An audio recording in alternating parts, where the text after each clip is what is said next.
this is such an important topic. I was so looking forward to this. But I'd say for men, even at a societal level, a lot of the times we're taught to stuff it down, to man up, to tough it out. Boys don't cry, certain messages like that. And, that's impacted a lot of guys for a lot of different reasons. Because I think sometimes that's what happens in conversations is maybe we share with somebody, and if they attempt to try and fix our problem, well, it actually ends up making it worse rather than just like listening to listen, not listening to or to respond, but listening to understand. Even in my TEDx talk, I talked a lot about my journey navigating my mental health. They're usually just struggling with thinking that I am the man of the house. I am the one taking care of this. How should I make this better? Maybe. How should I give a better life to my family? The day that I skip my workout, I don't eat as well. I don't sleep as well. Maybe I'm on social media longer than I should be. So it's a chain reaction on both sides. There's another side to it, which is toxic positivity. And quite frankly, that's a reason that a lot of guys reach out to me is they've blown up at their partner. They've said something to their kids that they didn't want to say. They're struggling at work. What is the difference with how Gen Z or millennials or baby boomers deal with their mental health? So through my website, therapyfordudes.com, you can check everything out that I do there, book a call, reach out on Instagram at I am Dustin Hogan. You know that quiet feeling when everything seems fine on the surface, but inside something isn't right. That silent weight many of us carry. Today's guest knows that feeling all too well. Hello and welcome back to the Neha Jog podcast. I'm joined by Dustin Hogan, the founder of Therapy for Dudes, a compassionate space changing the narrative around men's mental health right here in Calgary. Dustin is a registered therapeutic counselor, a certified life coach, and a TEDx speaker who passionately advocates for men to embrace vulnerability as strength.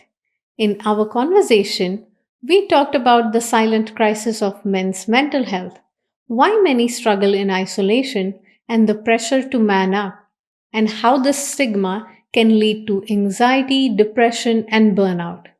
Dustin shares his personal journey, why starting Therapy for Dudes matters, and how seeking support isn't a sign of weakness, it's the bravest step towards healing.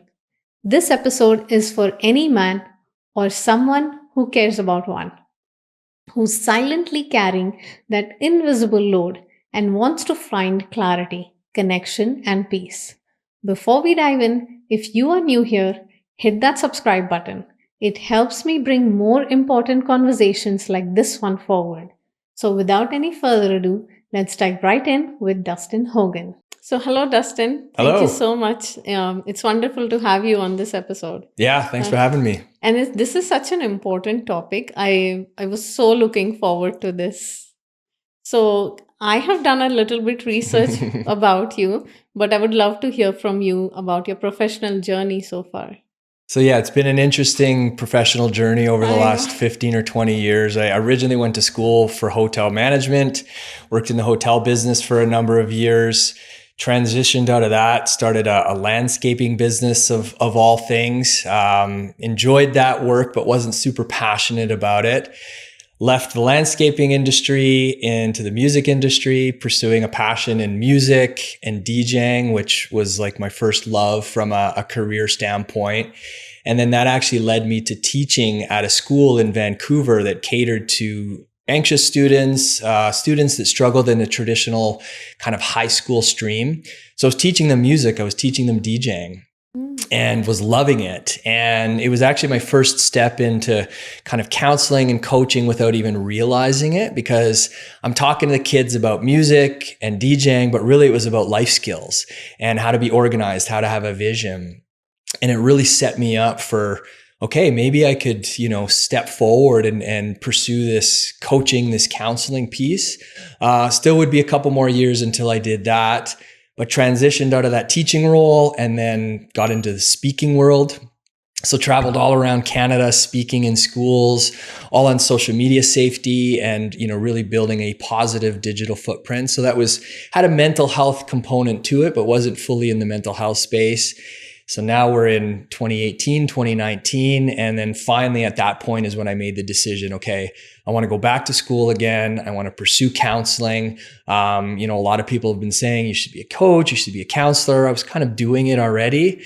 And yeah, when I went back to school for counseling in 2020, when I launched my practice, my counseling practice, it was all focused in on men's mental health from day one. So that's what I'm doing now. But yeah, it's been an interesting journey over the last 15 years, from hotels to landscaping to music to teaching to speaking, and now coaching and really counseling is predominantly what I do. But I absolutely love it. Yeah, definitely. But because we are talking about men's mental health, when you changed professions for so many professions, Yeah. like trying to find what you were actually meant to do, how did your mental health was during that time? Because sometimes, when you don't continue doing something that you're doing and you change and then you change again.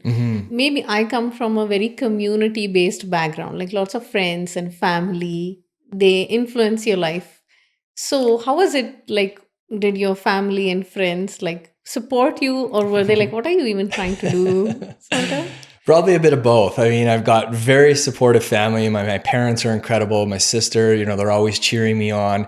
Same thing with my friends. They've always been cheering me on, even at times where perhaps they didn't know what we're like. Okay, dude, like, what are you doing? You've done this, you've done that, and yeah, I mean, from a mental health standpoint, it has been very difficult for my mental health, trying to figure out, what I'm meant to do. Like, I'm a very passionate guy and pursue what I'm passionate about. And I always wanted to have a career and a business focused in on my passions, but it's taken some time to get here. And, without the support of friends and family, even though I'm sure at times they questioned it and wondered what was going on, if it wasn't for their support, I wouldn't be doing what I'm doing right now. But yeah, it has been a journey of ups and downs. Right. So, diving right into the men's mental health now. I'm an immigrant, and mostly, like, all my friends, everyone around are immigrant. And the one thing that I feel people usually struggle with is, again, as I mentioned, when we were back home, wherever people come from all around the world, before landing in Canada, most of the Asian countries are very community based. You'll be meeting with your friends on daily basis, and it is such deeper connections with your friends, like, no filter, like you're always Yeah. there, like, venting out. And even in offices, your friends, like, the bonds are pretty strong, which we miss here after coming, because, like, you have to start from scratch making friends, and even in the office world trying to adjust with the Canadian workplace and things, and that really affects the mental health of men. So do you think, like, friends and your surroundings make a huge difference? And Definitely. how? Yeah. And I mean, although I was born and raised in Canada, we moved 7 times before I was 14 years old. So every couple of years, it would be a new school, a new set of friends, a new sports community. And so there was a lot of having to integrate myself into communities, especially in those early formative years, it was difficult at times.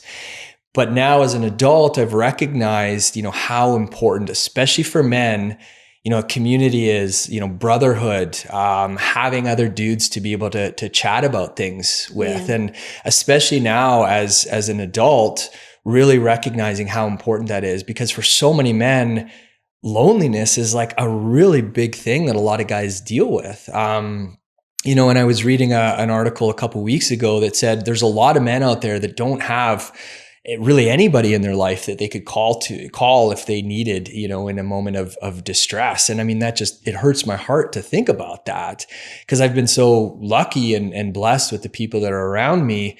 But it does take work. I mean, building community, having that circle of trust takes effort. It takes work, but to me, it's so important, especially for men and from a mental health standpoint. But it is also difficult when you are, like, not so young in high school. At that point, it's easier to build connections. Yes. But as you grow older, even if I see men, they're all friends. And if they're meeting, they're not having like real conversations about, oh, I'm struggling with this, Yeah. or they're just talking such surface level about passion, about sports, about this, but not something that is bothering them. And I'm comparing this with women. Totally. Like women they're just venting out. Yeah. They don't need like, oh, she's my best friend. Something's bothering, they'll just talk it out, not overthinking it. And that's the basic difference I feel like in men. And that's why the age factor also is crucial, right? It is, yeah. And I mean, you're right. A lot of the times where guys are getting together, it's more surface level. And at the same time, I think that needs to happen, to build the bond and the connection. Because maybe if we're not having a deep conversation in the moment as a group, perhaps one-on-one with somebody from that group. Like, and I'll just speak for my friend group as well. Sometimes it's more surface level, but then sometimes we'll go deeper.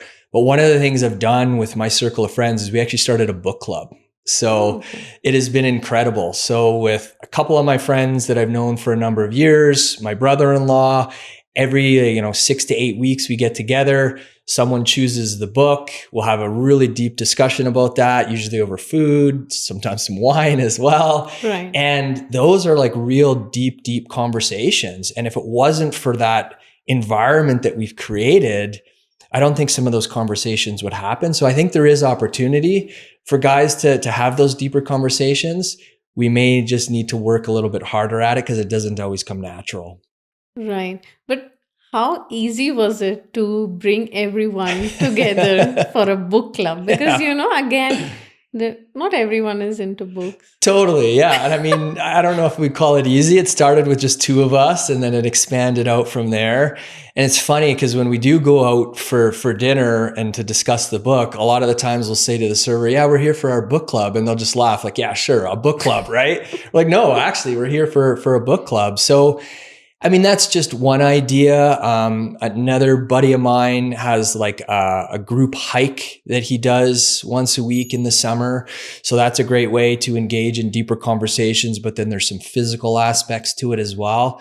So I think it really just comes down to, as a group, determining what works and also pushing the comfort zone. Like a book club is definitely pushing the comfort zone, but it's been so much fun. Right.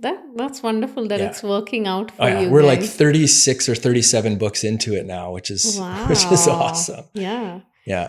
But coming back to, I think one of the factors that affects all this is also weather, because when you live here, especially during the longer winter days, it gets so lonely and it's just difficult again. So do you think like weather affects men's mental health again? Yeah, I mean, I think it affects all of our mental health, not men and women. Like I know for myself, when it gets darker, which is slowly starting to get darker now as we're coming out of the summer, I can feel my mood shift. And then definitely deep winter where it's dark first thing in the morning and it's dark at night. So I think recognizing those pieces and then having the self-awareness to say, okay, I need to get outside or I need to try to capitalize on those sunnier days. Because if I don't, it's going to negatively impact my mental health. And so even things like snowboarding, skiing, I've re-engaged in snowboarding over the last couple of years. And that's a great way to get outside in the winter when it's, certainly darker. Yeah. When you're giving me all these answers, the one thing that goes into my mind is people are not always consciously thinking about mental health. They're probably just living in the moment or something, again, like finishing up their activities and days and just going to bed and just how tired they are and not thinking actually about how it is affecting their mental health and, the way they deal with things on a deeper level. For sure. And I mean, I think about this 24/7 because this is my line of work, running a counseling practice, and because I've recognized how important it is for me to really prioritize my mental and emotional health. And a big component of that is my physical health. So if I'm not exercising regularly, if I'm not sleeping well, if I'm not eating well, all of that has a domino effect impacting my mental and emotional state. So I probably swing the pendulum far over into one side as far as the awareness around all of these pieces. But I recognize that that's not everybody, but there is somewhere in the middle that I think is like a healthy approach from a mental health and an emotional health standpoint. But it does require effort. Yeah. I mean, it does, some days I don't want to prioritize my mental health, but I know that if I don't, it's going to impact all areas of my life. Right. Can you give like some subtle signs that, people or men can look out for to see if they're actually suffering, or sometimes they're not even aware. They don't even know like if something is wrong with them.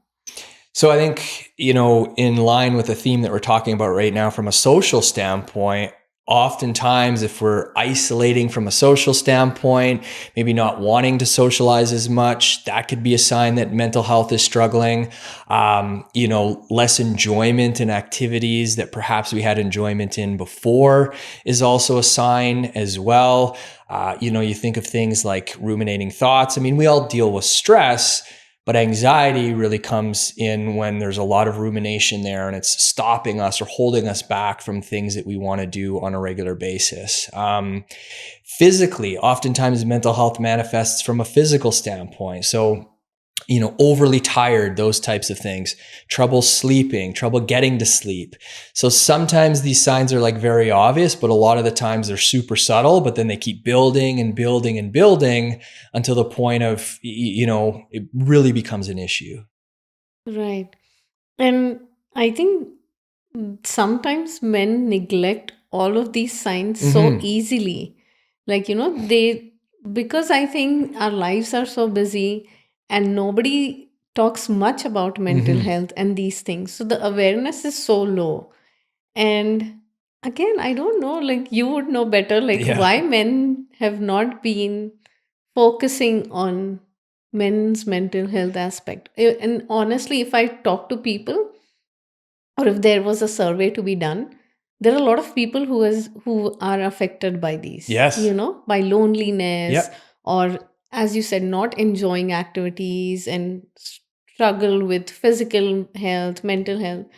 But I have said this a million times, but people think popping pills is the only option rather than working deeper into this. Like, where is the root cause? Yeah, I mean that's 10 podcast episodes, I think, in and of itself, And what I'd say for men, even at a societal level, a lot of the times we're taught to stuff it down, to man up, to tough it out. Boys don't cry, certain messages like that. And that's impacted a lot of guys for a lot of different reasons. And I think the other side of the coin as well is, as men, so often we're problem solvers, we're fixers. We want to fix things, and nothing wrong with that. But sometimes when it comes to our mental health, we think of it as like a problem that needs to be fixed. But I often say it's like, there's nothing to be fixed because we're not broken. It's really just something that we've got to, habitually stay on top of. But for men, and I even know for myself, like when I first started going to therapy way back in the day, like I felt the stigma there. I should be able to figure my own problems out.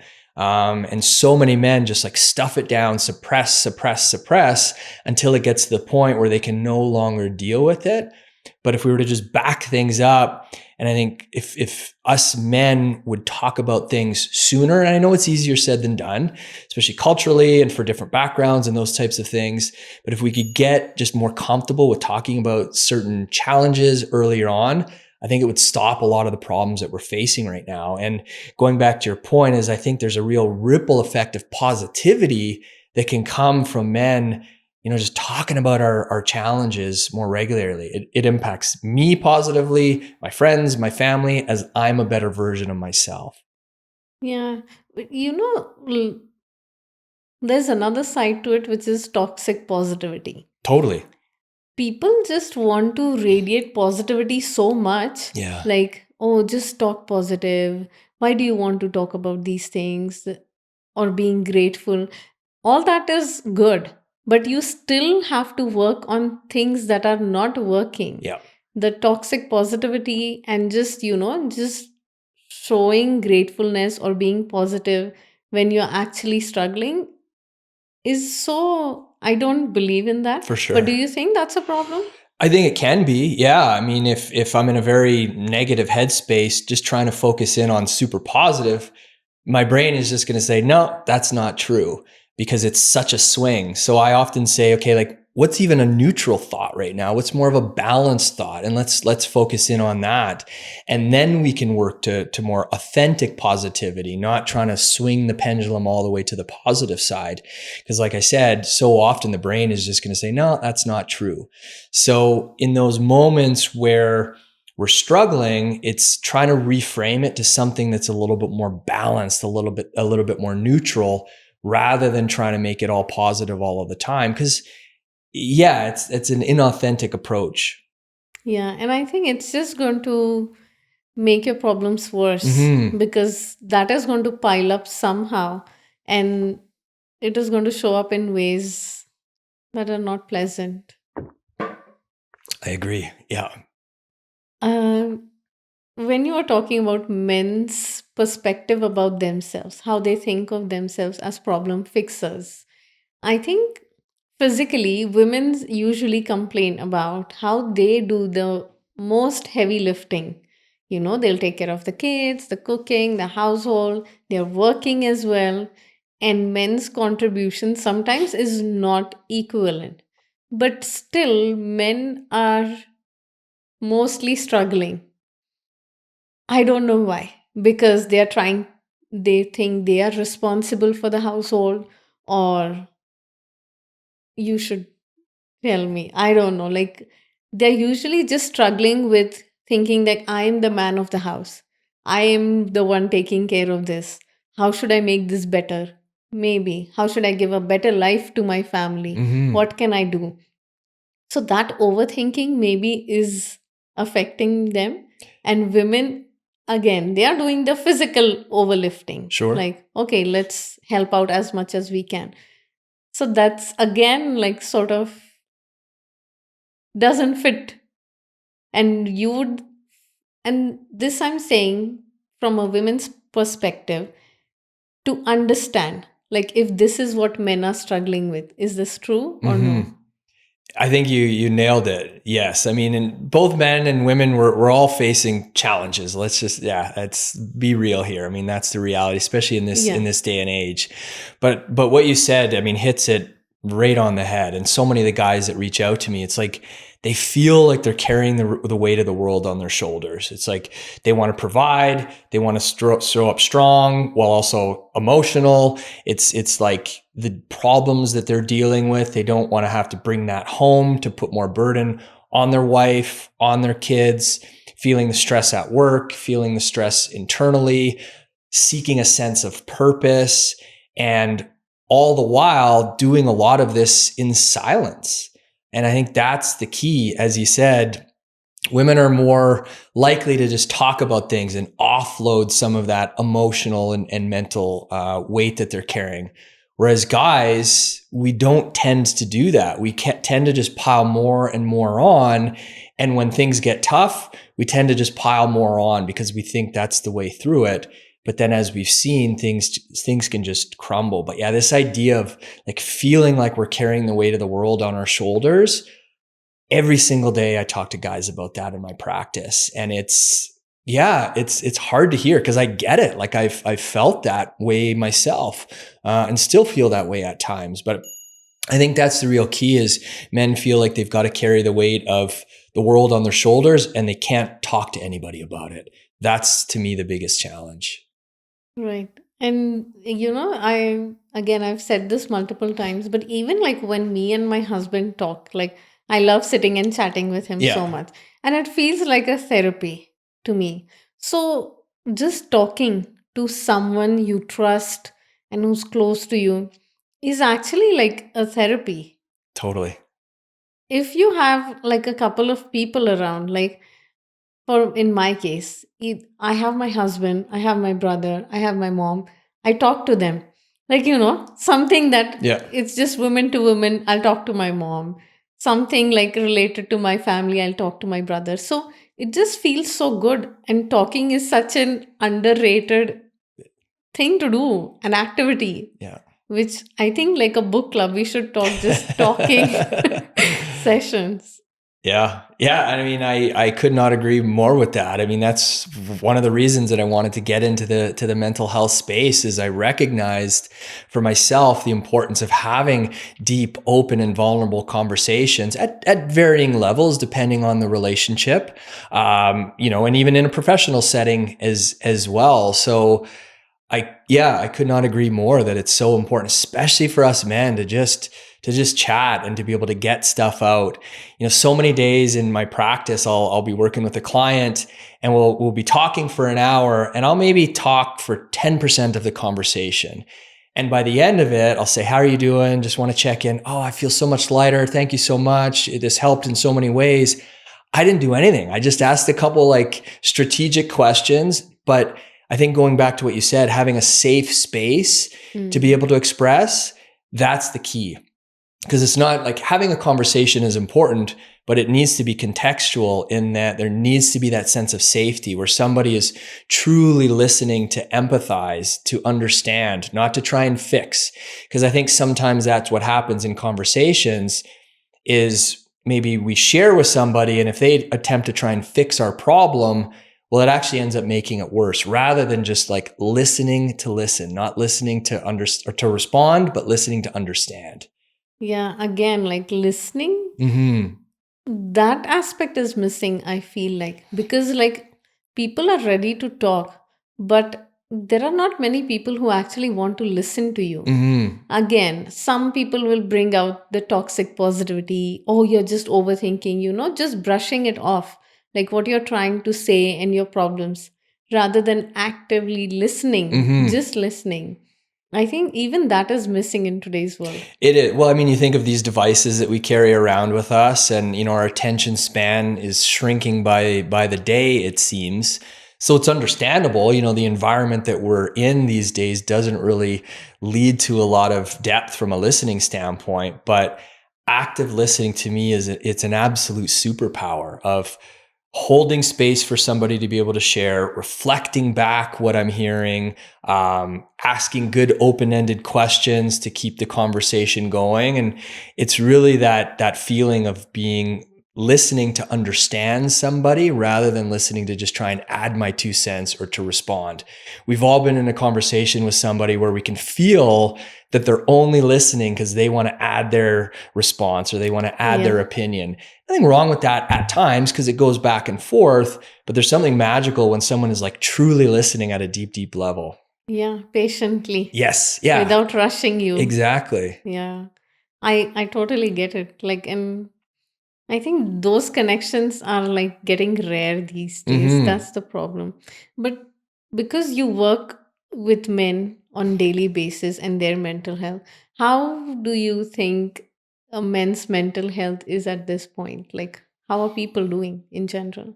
That's a big question. Yeah. And I mean, I think there's a lot of answers to it. I think the fact that we're even having a conversation like this about it is a good sign. The stigma is still there, but it's being broken down. The fact that people are reaching out to me and other colleagues in the field as well is a really good sign. Another good sign is I've had a lot of younger guys reaching out to me lately, in their like early 20s, let's say. And the thing that I really love about that is they're being very proactive, not just reactive. So let's say, for example, they've just graduated college, they've got their first corporate job, they've got some benefits, and they say, you know what, I really want to prioritize my mental health. So I've had a lot of younger guys reaching out to me in those kind of scenarios, which excites me because I say, if that's the future, if these young men are going to be our future, then we're in pretty good hands. So I think there's still a lot of progress that needs to be made. And at the same time, I think progress is being made. Yeah, definitely. Do you see any difference, or what is the difference with how Gen Z or millennials or baby boomers deal with their mental health? Well, I think the older we go up in the, in the age range there, certainly certain stigmas are more present for guys that are in their 50s and 60s than younger men. However, even something like more athletes coming out and talking about their mental health, I think is beneficial to all generations, because the younger guys are seeing, guys that they're maybe looking up to and saying, okay, if this famous or successful person is talking about their mental health, it gives them permission. And then the older generations who maybe see some of these athletes as tough dudes, there's like, okay, if they're talking about it, it then gives them permission. So I think there's work to be done on all generations, but at the same time, recognizing that there's progress to be made is a good thing, because then it gives space for growth.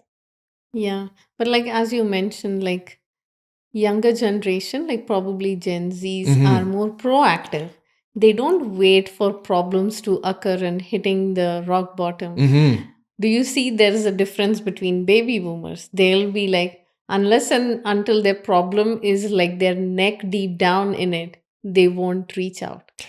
Completely. Yeah. So the older gentlemen that I work with, older guys, tends to be more reactive, and that's a generalization. That's not like 100% of the case, but very much, reactive. I'll get a message, at 2:00 in the morning that, okay, I need to book a session, something like that.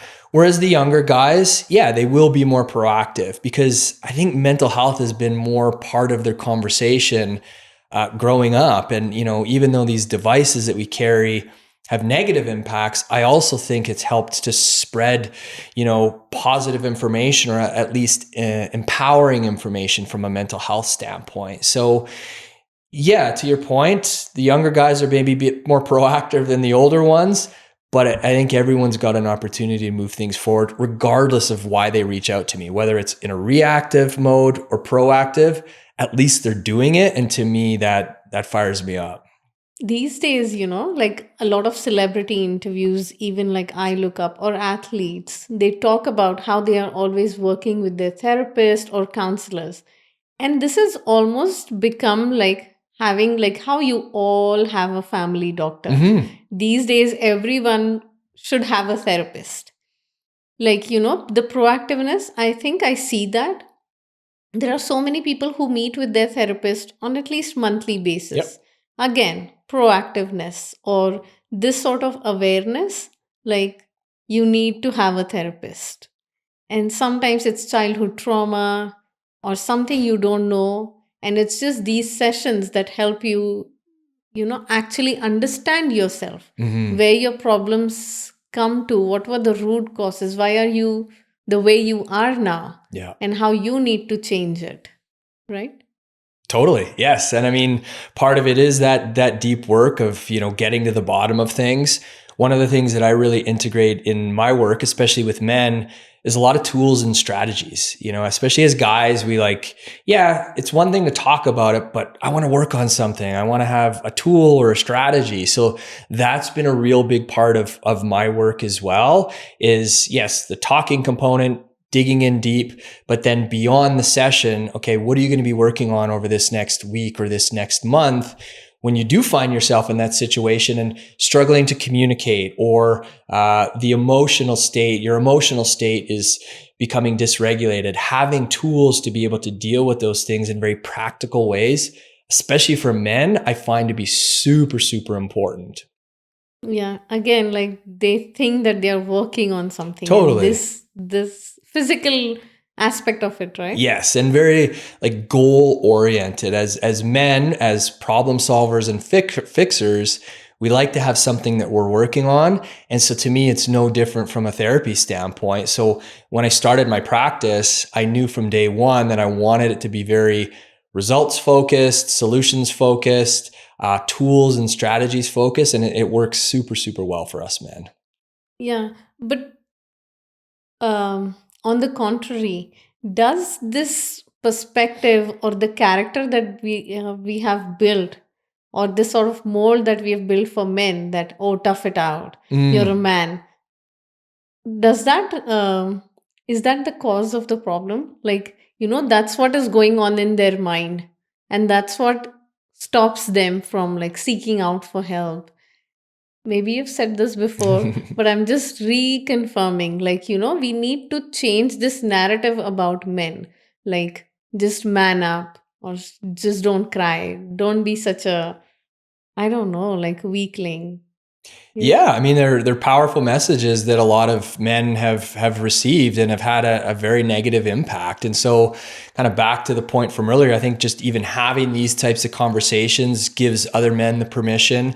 Even in my TEDx talk, I talked a lot about my journey navigating my mental health, and so I think that also gives other men permission to be able to share as well. So I think it really comes down to, normalizing these conversations. And to me, it's like as men, yeah, toughness is an important quality and courage is an important quality. So why not use that to, be courageous in having tough conversations? To me, that's really what it comes down to is these qualities that make us men. We don't want to push them to the side. We just maybe want to reframe them for the modern age and the modern era. So if I need to be courageous, it's like, okay, courageous in sharing what's actually going on, not in being silent. To me, that takes a lot of guts. I think that's a very good point that you've made, because even like in general life, people say like, I can take a bullet for you. Sure. It's easier to take a bullet rather than actually helping you out or being there. Like anyone can take a bullet, but just do the hard things. So that's exactly what you said, and which makes so much sense actually.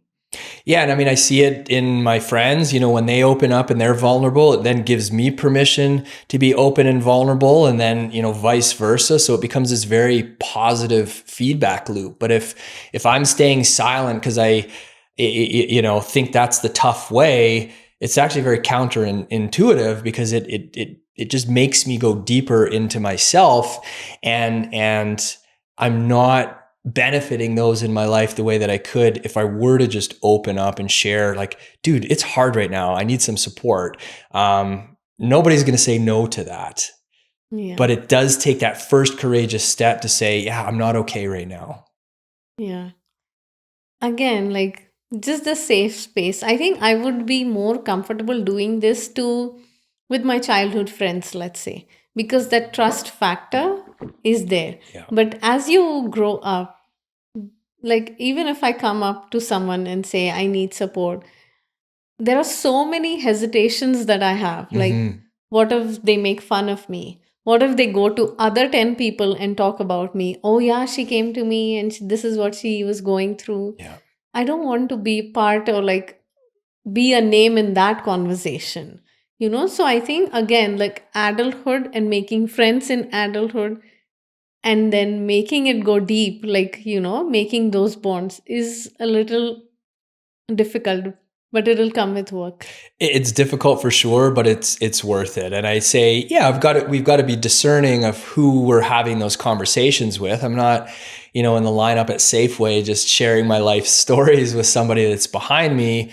But when you can find that person or group of people that you have that trust, that safety, that connection, to me, it's a magical place to be, because so much growth can happen for everybody in an environment like that. But it does take effort. Yeah, it does. It definitely takes effort. So for someone like who's watching this video and they know they're struggling, what is the first step they can take, to work towards themselves? So I think it ties together a lot of the things that we've been talking about is taking that step to talk to somebody. It could be a friend, a family member. It could be reaching out to a counselor or therapist like myself. Because an interesting thing often happens is sometimes when we reach out to somebody who's a stranger, like a counselor, for example, sometimes it even feels more comfortable to share our deepest, darkest secrets with that person than it does that people that are close to us, just because there isn't that preconceived notion, or they're a third party. So sometimes it feels a little safer to to have a conversation from that standpoint. So yeah, I mean, if somebody is looking to take that first step, recognizing that it's probably going to feel like a hard step to take. I know it's been hard for me, or it was hard for me when I took those first steps. Almost daily when I talk to guys that have reached out for the first time, they'll say, man, this was the hardest call I've had to make, that initial call. But once we get over that initial hump, things get a little bit easier. But also recognizing that taking that first step doesn't always guarantee success. You may need to reach out to somebody else. You may need to talk to somebody else, but just knowing that taking those steps is going to move you in the right direction and trusting the process, to me, that's a real key piece of the puzzle. Yeah, I want to give an example of Sure. what you said, and it totally makes sense. Sometimes just talking to a third person who knows nothing about you, they don't have any preconceived notions about you, helps so much. So I used to take my son to some of his activities, and there was this other mom who used to bring her girl as well. And we used to just sit and we started chatting, and like we started talking, and then she told me how she was struggling with her husband's health and how it has been difficult for her. She shared so much, and like I used to tell this to her, sometimes it is so much easier to talk to, and I would do the same to her, because we go home, we don't know each other. Like we've never exchanged numbers. Yeah. I don't know where she lives. I don't know nothing about her.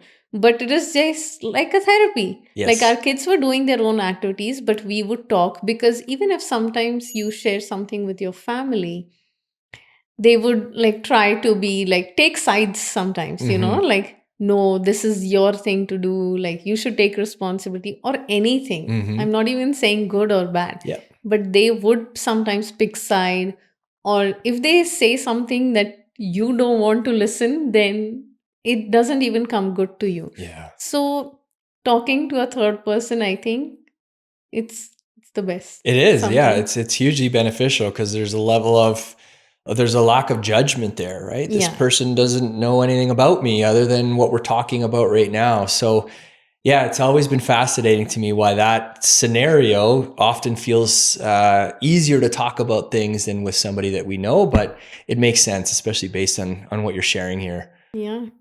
But apart from this, like how important would you rate some other activities that help mental health? Like, let's say, eating or sleeping. And I particularly ask this because, people are really not conscious or maybe not aware about these things. But they are like, oh, I'm good with 2, 3 hours of sleep. It doesn't affect me. I'm good. I have so much to do. I can't do it with like 10 hours of sleep.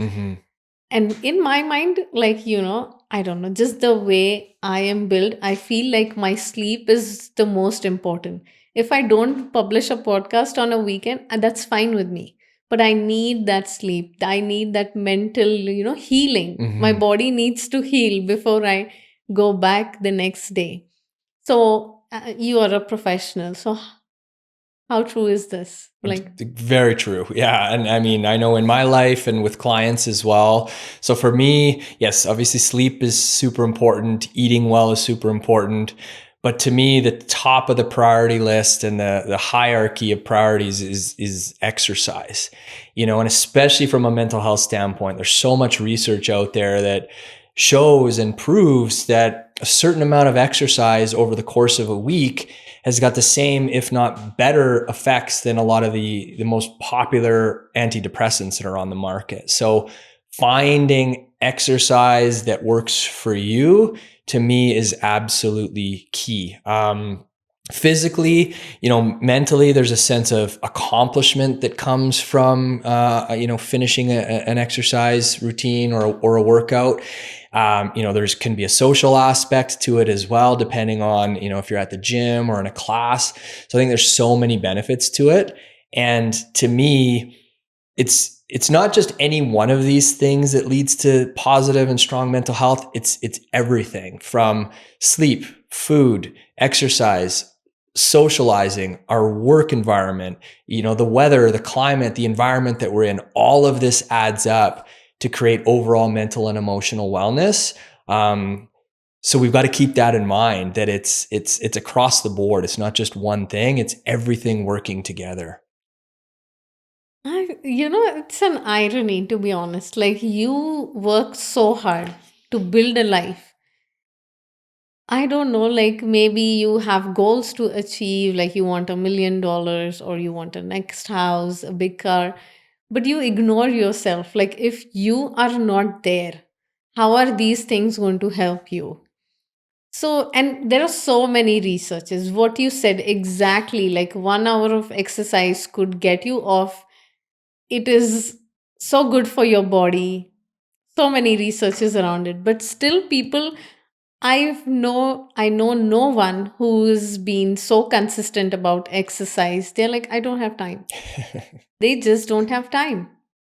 Obviously, it's a busy life, but somehow we need to, get that time for ourselves and for exercise. I am guilty myself. Same here. I mean, we're talking about it right now, and Yeah. I struggled to practice what I preach at times, but I know that when I am consistent, I'm at my best, and I see it with clients, I see it with friends as well. I mean, we do live in a busy time, and especially, being here in North America, being in Calgary, very success driven, very get stuff done, move the needle forward. So there are these external pressures that maybe we're not even aware of. However, yeah, putting it as a priority, I think is absolutely key. I've seen it in my life. I've seen it with clients as well. But sometimes it's easier said than done. Yeah, and even we experience it ourselves. Like the day when I wake up early and I've exercised and I feel like, oh, I've exercised. I need to eat good food now. Yeah. Let me make some a good, like I need to have protein, I need to like avoid sugar. It's like a mindset. Your mind then pushes you to only do good stuff. Like, because you have exercised, you have put in efforts. Now, why do you want to go and eat sugar or, go that route? Just go healthy. Oh, I've had healthy breakfast now. I need to, like, make this more productive. It's like it's a chain reaction. But still, Yeah. we are here. When it goes in both directions, the day that I skip my workout, I don't eat as well. I don't sleep as well. Maybe I'm on social media longer than I should be. So it's a chain reaction on both sides. Yeah. But when you are talking about activities that people should do or it helps your mental health, journaling is a big part. Again, I've experienced it myself. It is almost like talking to someone. Mm-hmm. You like venting out your thoughts, like what are you feeling? And when you write, you realize something else. Like, okay, yeah, I have not thought about it this way. Mm-hmm. It kind of opens up different streams of thought and makes you think more, and like there is solution to your problem maybe by the end of it. So how do you recommend journaling to your clients? For sure. I mean, if it fits, definitely. I've got a lot of clients that journal. They absolutely love it. Some do more of like a structured approach. Others, it's more just free form, getting their thoughts out. For me, I've done what's called like a thought log, which you're not trying to accomplish anything. It's literally just getting my thoughts out on paper. And I found that to be quite fascinating as well. And I think the real key when it comes to journaling is doing it on like a physical piece of paper. So we're actually writing it, not typing it, because now we're actually engaging the physical body in the process. It's not just like a mental process. To me, there's like an added level of effectiveness or even magic that comes from that when we're actually writing it out as opposed to typing it out. Yeah, definitely. Just out of curiosity, and I thought about it like when you were talking about your profession as a music teacher when you were into DJing. Mm-hmm. And I know for sure that music is very related to your mental health. And there are music sound therapies that are done for different things as well. Do you know anything about I mean, I don't know it professionally. I'm more so just experientially, even with myself and music and how impactful that's been. Putting on a good song can change your mood pretty quickly. I'm sure everybody that's listening has had an experience where you put on a song and it can put you in a good mood or a bad mood. So yeah, I think engaging in that is super important. I've done meditations in the past where it has been very sound focused, where it's almost like a sound bath, where certain frequencies, come over your body and you have certain physical responses to that. So most definitely, I would say sound and music is an important piece of the puzzle as well. That sounds very interesting, the Yeah. sound bath. Yeah. It's very fascinating. Yeah. Yeah. It's sort of like a meditation. Yeah, so you're in a meditative state, either lying down or in cross-legged, and then certain music's either playing or these giant bowls where there's they've got the stick that creates a certain resonance, and the frequency then fills the room that you're in, and you can literally you can feel it. So I've done certain things like that here in Calgary. I did that when I was in Egypt as well, inside the pyramids, which is a very fascinating experience to be in such a sacred space like that, and to hear the sounds resonating in some of those chambers was a pretty mind-blowing experience. Yeah, totally. I'm always intrigued by sound and how it works, but I got distracted. Men's, I have heard a lot of TEDx talks as well for from their family's perspective, and how some people who sometimes take very drastic steps when they are struggling mentally and no one knows about it. They were just happy sitting, like, from what their family would tell you and their experiences. Oh, he was happy. He was just sitting with me and talking yesterday. Or I've never even felt that he was struggling. How can you hide something you're struggling so strongly that you could take a drastic step but not reach out to anyone for help? How's that? Yeah, I mean, What is the reason behind it? it's a big question. And, as somebody that's, certainly in my earlier years hid a lot of the pain, the mental and emotional pain that I was dealing with. I mean, we've all got secrets that we keep. But when it comes to certain things like this, knowing how to wear the mask or knowing how to show up so people don't actually know what's going on internally, is something that a lot of guys, men and women, have almost trained themselves to be able to do. And especially on the, for men, once again, carrying that weight, feeling that burden, I need to figure my own stuff out on my own. But then unfortunately, in some cases, it gets to the point where it's a point of no return. And I certainly talked about that in my TEDx talk, where, a lot of men are carrying these burdens and nobody knows about it until it's too late. And it's a very heartbreaking statistic that a lot of guys are dealing with this at such a deep, deep level.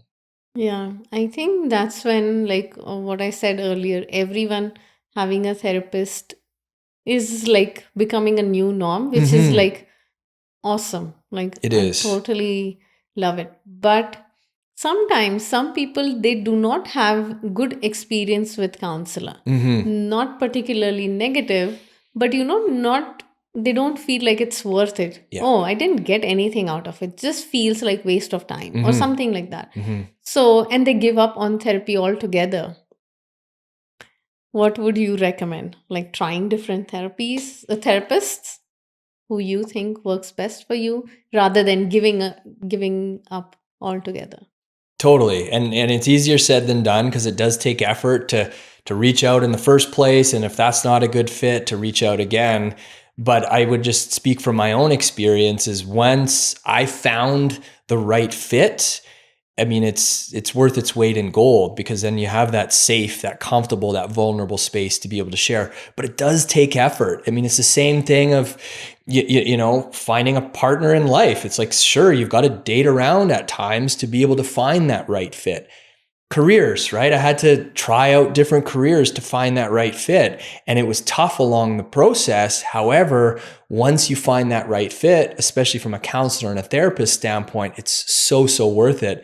But it does take effort. And yeah, I mean, I've talked to a lot of guys that say, I've worked with a counselor in the past. It didn't go well. I felt like it was a waste of time or a waste of money or a waste of energy or whatever it might be. So there's a lot of reluctance that they can sometimes come to our sessions with. But then once they find that right fit, it really helps them to integrate a lot of these pieces and move forward. But I'm not going to sugarcoat it. It does take effort. Yeah. And that is the right attitude to have. Like keeping that in mind, that first when you get out in search of therapist is not to help yourself, is to find the right fit. Yeah. And then you actually find help. Totally. And I say a lot of this work comes down, fit is the most important piece. I'd say it's 80% of success in counseling and in therapy is the fit. Because if I don't feel comfortable with that person that I'm sharing with, I'm not going to be able to make as much progress. Yeah. Do you also think like mostly like men's unaddressed mental health issues spill over in their families or over their kids and their family life is disturbed? Like with your experience in counseling, have you seen that happen? Most definitely. And that's, quite frankly, that's a reason that a lot of guys reach out to me is they've blown up at their partner. They've said something to their kids that they didn't want to say.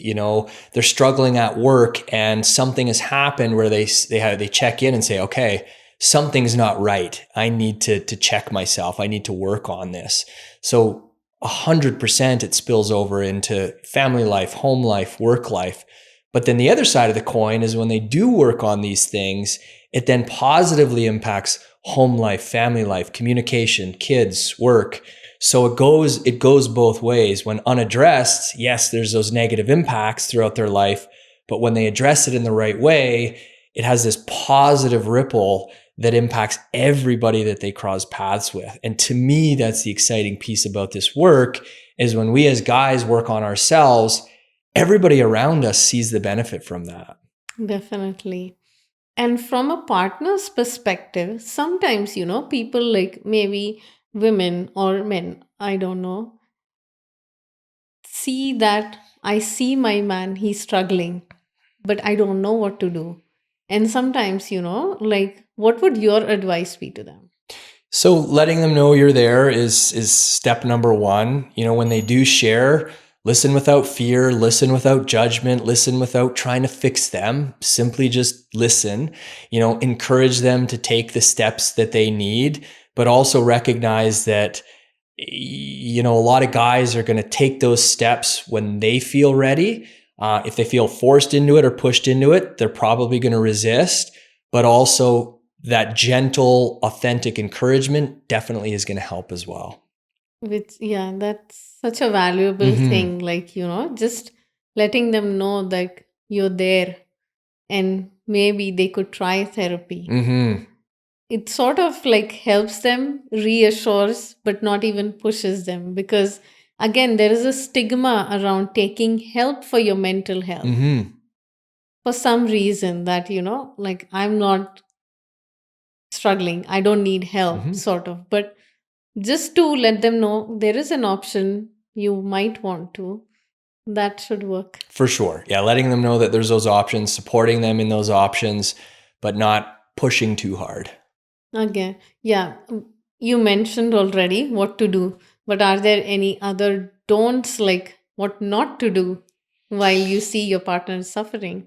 Yeah, so I think it goes back to if they do share, not trying to fix them, just listening openly, authentically, creating that space for vulnerability. Because I think the moment that we feel like someone is trying to fix us, especially for guys, will shut down almost immediately. Right. I missed asking you one question in the beginning. Did you have any personal experiences while growing up, or did you struggle with because of which you chose like counseling? Definitely. Therapy? Yeah. So, I mean, early on in life, was experiencing severe anxiety, struggled some days to even get out of the house, kept a lot of that inside, even though I had amazing parents, great friends, an amazing sister who would be willing to share.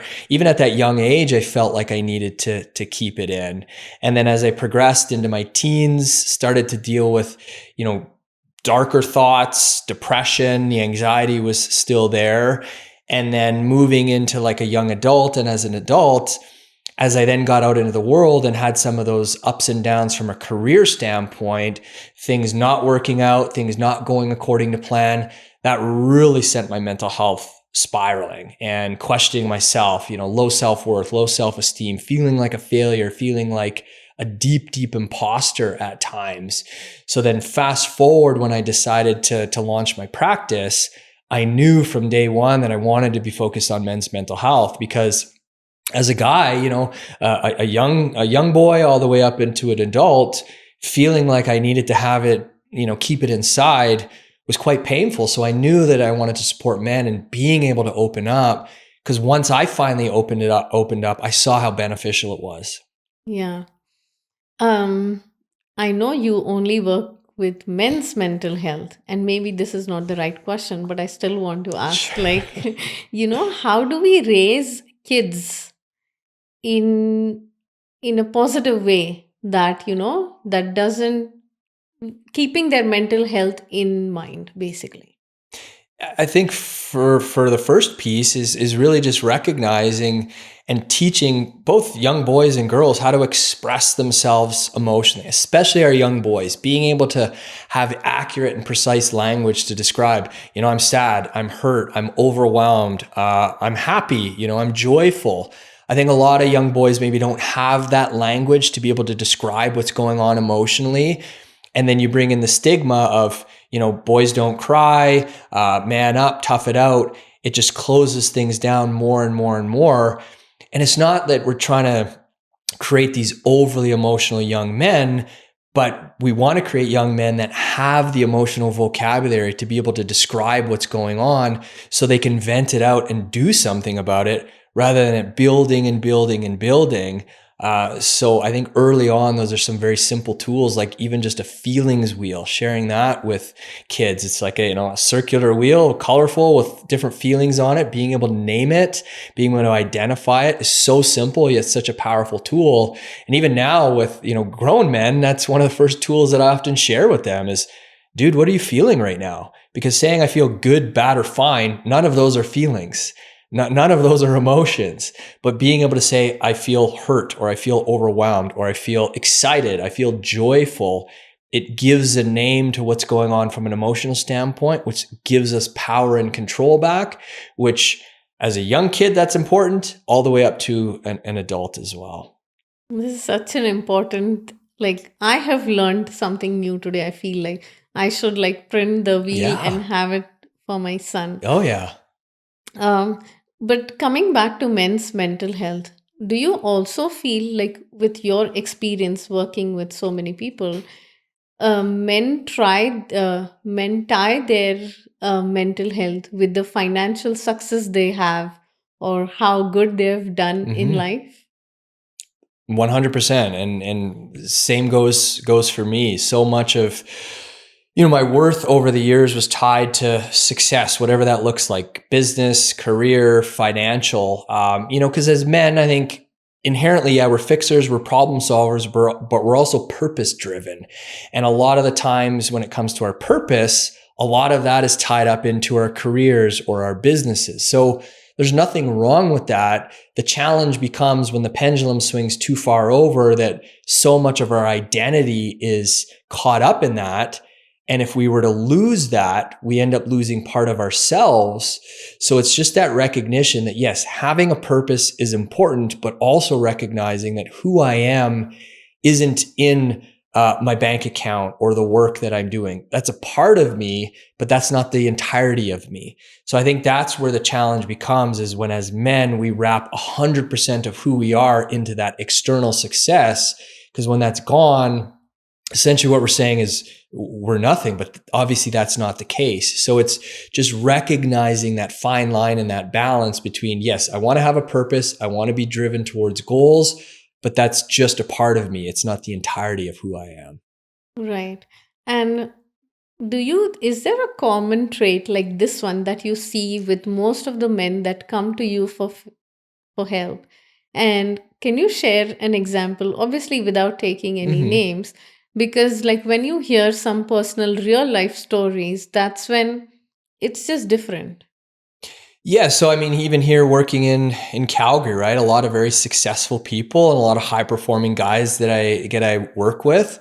And for a lot of the men that I work with on paper, maybe they have all of the successful pieces, successful job, making good cash, family, house, all of these things, but internally feeling empty or like they're missing something. And so often guys like that I work with, the default is to, okay, I just need to get a bit better job, or I need to make a little bit more money, or I need to get this, second property or whatever it might be. And that's going to fulfill me. And then when they get that, they feel even emptier. So recognizing that deep sense of self-worth is not coming from those external pieces, recognizing, okay, I need to truly love myself for who I am at a deep, deep level. That's what's going to make me feel whole, not something external. Quite frankly, I mean, I have these conversations on a daily basis.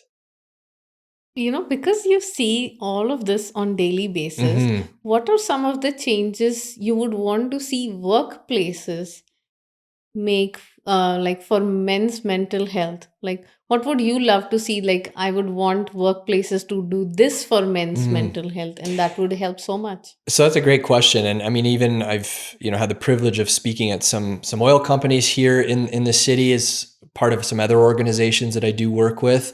And going in and having conversations like you and I are having, to me, is a step in the right direction, because it's normalizing the conversation, especially for men, that support is available. Highlighting the resources that are available within companies, within organizations, I think is a key piece. Because a lot of people, men and women, may not even be aware of the access to support that they have as part of their benefits plan. So having conversations like this, in November, which is Movember, it's like a key piece for men's mental health. Same thing in June. June's Men's Health Month. And so having conversations maybe around certain times of the year, I think normalize it for men to be able to say, hey, there are these supports that are available. You've got to access them, but they are there for you to have support. Right. Again, like, spreading those awareness with, Mm-hmm. because June, I am not aware of anything. Mm-hmm. But the November, that is like, it's sort of revolutionary, It because is. you would see men not shaving, and like everyone is talking about it. So that has, whatever, like, that started, it was so impactful. Like, people who know nothing about it see that they're starting to have those conversations Mm-hmm. because of things like that. And I think it starts with the conversation. So having these organizations or these environments where it just opens up a conversation at least gets the ball rolling. But do you think it is changing now? Do you think, so many mainstreams are starting to have these conversations? And do you see changes from since when you started in 2020 Mm-hmm. until now? Oh, definitely. Yeah, I'm seeing more companies, more organizations having these conversations. I mean, I see the direct impact because even, I've gone into a company and shared my story or spoken on men's mental health, and then people are reaching out directly to me. So that's like a very clear linear line of having the conversation and somebody's reaching out for support, and I'm just one individual. So, you spread that over thousands and thousands of people at some of these companies. Slowly and steadily, the impact is being made. Definitely. And I think social media is a big tool that, helps spread the word Mm-hmm. and bring that awareness. Mm-hmm. Like, I've seen you are on social media quite Mm-hmm. a lot, on LinkedIn and Mm-hmm. also on Instagram. Mm-hmm. Have that helped you? It has, yeah. I mean, it's helped to normalize the conversation. It's helped to model having, open, vulnerable conversations as well. Certainly, guys have reached out to me to work with me because of that. So it's just this positive feedback loop. Definitely. If this sort of is to, summarize what we have spoken so far. So, if there is a man watching this episode and is hesitant, or, wants to seek help, or is like reluctant, what would your advice be to them? So, I mean, if someone's reluctant to reach out, just doing a bit of research online. I mean, there's so many great resources out there. You know, things like TED Talks as well is a great way to be able to get some insight. So to me, that would be like a first step if someone didn't want to reach out. But I'll always encourage somebody to reach out to support or for support, because I've seen how beneficial that is to me. And then highlighting what we talked about earlier is it is going to be a difficult step to take, but it's going to be so worth it when you can find that right connection. Yeah, and to, actually feel like happy. Mm-hmm. And that feeling is different. Why would you want to struggle just because some people made some rules and thought like this is how you're supposed to be? Why would you want to fit in everywhere? Mm-hmm. Is Mm-hmm. like my perspective, Mm-hmm. obviously. But what is your advice to their families? Like, what could they do? Again, you've said this earlier, but if I miss something, or if you want to summarize, like, how can families or their partners could support the person who's struggling? So even just having access to certain resources, like I know there have been times where my mom is, she's found an article or a video or something like that. She's, hey, I think you'd be interested in that. My dad, my sister, friends have done the same as well. Because also what happens in that is now I'm thinking, okay, that person is thinking of me in this context. So they care about me. So even just something as simple as a check-in text message. Hey man, how are you doing today? I think those little efforts go farther than we even realize that they do, because sometimes when we're struggling, especially as guys, we're keeping it all in, and knowing that somebody is thinking about me or cares about me, even though logically I know that, but maybe emotionally in the moment I'm forgetting that. But knowing that, I think, goes a long way. So yeah, little check-ins, sharing resources that you come across. And then of course it's up to them to do whatever they want with it. But sharing that in the first place, it goes so much further than I think we give credit for. Definitely. I think I've covered almost all the questions that I had related to men's mental health. Um, do you think I missed anything? You want to add I think you something? nailed it. Yeah. I mean, I Okay. think we covered a lot of ground. But on the side note, like you've done a TEDx talk as well. Mm-hmm. Can you share something about that? Even that was about mental health, men's mental health. Yeah, so the title is The Silent Crisis of Men's Mental Health. So it was back January of this year, 2025, in Vancouver. And one of the most profound, exciting, terrifying experiences that I've ever had. I've done a lot of public speaking over the years, but this is different. You're up on stage, standing on that red dot, and we've all seen a TED talk or two, and preparing that talk, practicing it, rehearsing it, flying to Vancouver and rehearsing with all of the other speakers the week of the event, refining it, and then eventually, getting out there on stage was exhilarating. My parents flew in for it. My sister flew in. A lot of my friends in Vancouver were there as well. I was the first speaker of the day, which was exciting because I got to start it off, but also, nerve-wracking as well because I wanted to do well. And yeah, I mean, it's been really cool to see the momentum that it's been building over the last few months since it's been out. And, the conversation and the comments on the talk, both for and against the idea. Not everybody is cheering it on, which is fine because it opens up the conversation around the topic. So it's been, an incredible experience getting it out there and, getting to connect with people like yourself because of it. So it's been, it's one of the things that I'm most proud of thus far in my life and certainly in my career. Definitely, it is a moment that you should be proud of. I've seen your video as well. Thank you. But like when men like you, like if you see from my perspective, I feel like, oh, you are like the boss of it. Like, you got everything under control. Like you've done public speaking so many times, and like even you've done a TEDx talk, you're at it. But still, when you share some experiences, like, even you were going through anxiety, or it was difficult for you, or, it wasn't like easy. Oh, I went there, I did my talk. It helps. me and other people as well, that, even if you feel like someone has everything under control and they know it all, but people are still like vulnerable, they still get Hmm. anxious. It's those moments, right? Yes, I mean, we're all a work in progress, myself included, and all of the techniques and strategies that I share with my clients, I use them myself. Many days are still a struggle, still a challenge. The difference now is I've got a toolbox of tools that I know what I need to reach for depending on the situation. I know if I'm really struggling, who I can reach out to that's going to provide some support. So yeah, I mean, it's not all easy every day. I mean, many days are still a challenge. I think, like I said, the big difference now is I know what I need to do, and I encourage myself to do it to get back on track as quickly as I can. Definitely. And we are all humans at the end of the day. Yeah. We can't be like at a same level, like Hmm. always feeling happy and no matter what. Hmm. So it's good, like what you shared, like having those tools and being conscious of how you're feeling. And this is the time you need to reach out, is what we all should be doing. And Hmm. that's what therapy is for, right? 100%.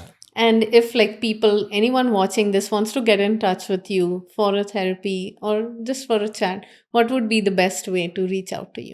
Yeah, so through my website, therapyfordudes.com, you can check everything out that I do there, book a call, reach out on Instagram at I am Dustin Hogan.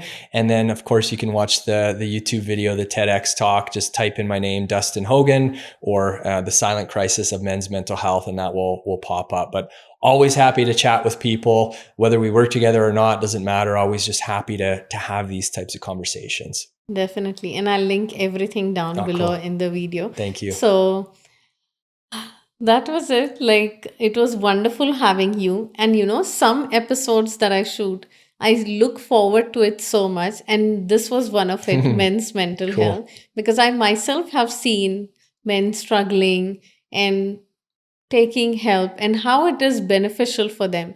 And I feel like more people should be aware of this. Hmm. And it was wonderful having this chat with you. Thank you so much. And Thank you. also, the work that you do must be so rewarding for yourself when you feel like you've helped people. And again, as I said, it's a chain reaction. You just don't help a man, then his entire family is affected by it. Yes. Yeah. So kudos to you Oh, thank you. and Yeah. more power to you. Thank you so much. Well, thank you for having me on. This was a great conversation. And yes, I mean, I love the work that I'm doing. Love the fact that you're doing this and spreading positive messages and important messages around as well. So thank you so much. Thank you so much. And if you've liked the episode so far, don't forget to hit the like button and also put comments below what your thoughts are about men's mental health. And I'll see you in the next one.